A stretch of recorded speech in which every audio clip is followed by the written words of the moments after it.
Hi everyone, my name is Vanessa Garcia and I wanted to come on here to share my story.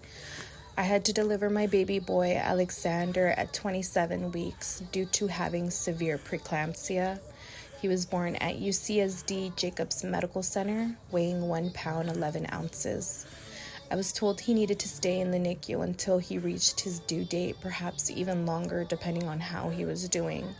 As a first-time mom, I was terrified and overwhelmed about everything that was happening to us.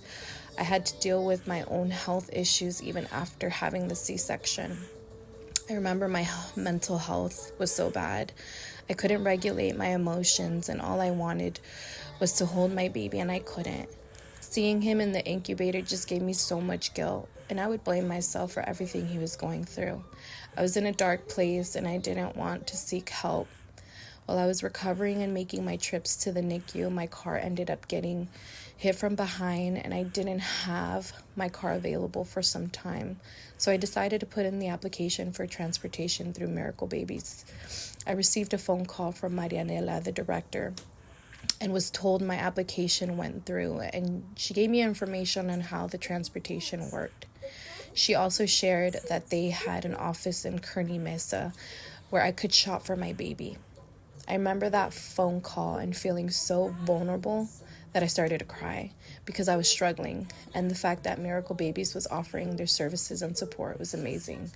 Miracle Babies provided me with transportation services, baby essentials, and mental health support.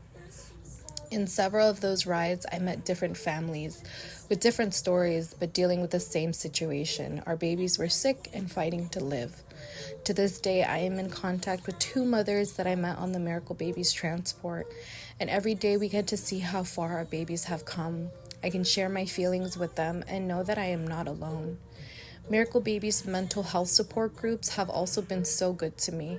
It's hard sharing my story without breaking down, but hearing other people's stories and how they seeked out help from the moment things were happening is truly inspiring, because I thought I could deal with everything on my own, and sometimes you can't, and it's totally okay to seek for help because it is a lot. What we go through in the NICU is scary, and I never thought I was going to be able to get through it. I actually told myself I wasn't going to be able to get through it, and thankfully we are both here. Aleksander inspires me so much, and he's a miracle that I am forever grateful for. I thank Miracle Babies for all their help and support.